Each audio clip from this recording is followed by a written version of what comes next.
പ്രിയ സഹോദരങ്ങളെ, ഏവർക്കും സമാധാനപൂരിതമായ ഒരു സുപ്രഭാതം നേരുന്നു.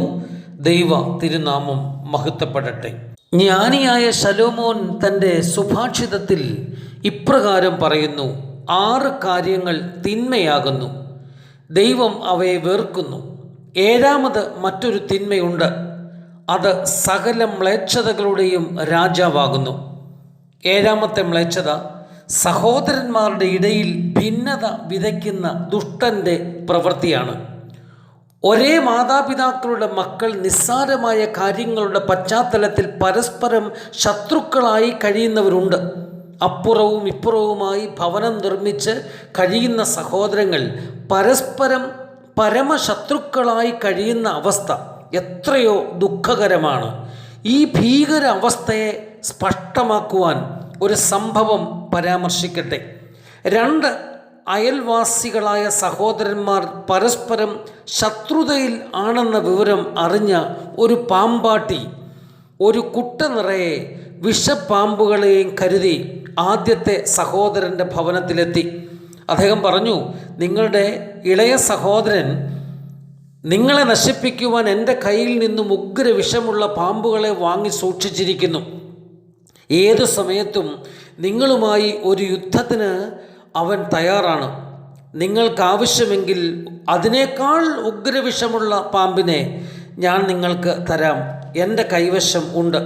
ഇത് കേട്ട മാത്രയിൽ ആ സഹോദരനും ആ പാമ്പാട്ടിയിൽ നിന്നും ഉഗ്രവിഷമുള്ള പാമ്പുകളെ വാങ്ങി ഭവനത്തിൽ സൂക്ഷിച്ചു. സത്യത്തിൽ ആദ്യത്തെ സഹോദരൻ പാമ്പിനെ വാങ്ങിയില്ല. 2ാം സഹോദരൻ്റെ അടുത്ത് പ്രയോഗിച്ച അതേ കുടിലതന്ത്രം പാമ്പാട്ടി മറ്റേ സഹോദരനോടും അനുവർത്തിച്ചു. അവനും വാങ്ങി ഉഗ്രവിഷമുള്ള പാമ്പിനെ. ഈ 2 ഭവനങ്ങളും മത്സരത്തിൻ്റെയും വൈരാഗ്യത്തിൻ്റെയും ഭിന്നതയിൽ തങ്ങളുടെ ജീവിതം കഴിച്ചുകൂട്ടുവാൻ തുടങ്ങി. സത്യത്തിൽ അയൽക്കാരായ സഹോദരങ്ങൾ തമ്മിലുള്ള ഭിന്നത 3ാമത്തെ ഒരാൾ അറിഞ്ഞതാണ് സകല പ്രശ്നങ്ങളുടെയും അവസ്ഥയെ ഗുരുതരമാക്കുവാൻ ഇടയാക്കിയത്. വാസ്തവത്തിൽ ലോകരാജ്യങ്ങൾ തമ്മിലുള്ള ശണ്ഠയ്ക്കും പകയ്ക്കും ഇങ്ങനെ തന്നെയല്ലേ കാരണം ആകുന്നത്? പരസ്പരം ശത്രുതാ മനോഭാവത്തോടുകൂടി വാരിക്കൂട്ടുന്ന ആയുധ കോപ്പുകൾ എത്രയോ കൂടുതലാണ്. ഒരു നിമിഷം കൊണ്ട് ലോകത്തെ മുഴുവൻ നശിപ്പിക്കുവാൻ കഴിയുന്ന ആണവായുധങ്ങൾ സൂക്ഷിച്ചിരിക്കുന്ന രാജ്യങ്ങൾ നമ്മളിലുണ്ട്.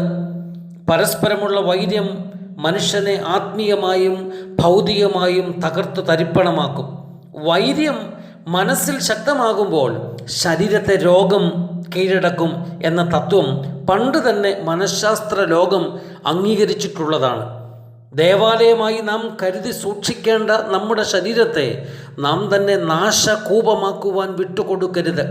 പരസ്പരം അറിഞ്ഞ് അംഗീകരിച്ച് സ്നേഹിച്ച് ജീവിക്കുന്നതാണ് ബുദ്ധി. അതാണ് ശ്രേഷ്ഠത. ആ വഴിയിലൂടെ മാത്രമേ നമുക്ക് യാത്ര ചെയ്യുവാൻ അനുവാദമുള്ളൂ. ആ വഴി നമുക്ക് സ്വീകരിക്കാം. സർവശക്തൻ നമ്മെ അനുഗ്രഹിക്കട്ടെ. ശുഭദിനം. നന്ദി.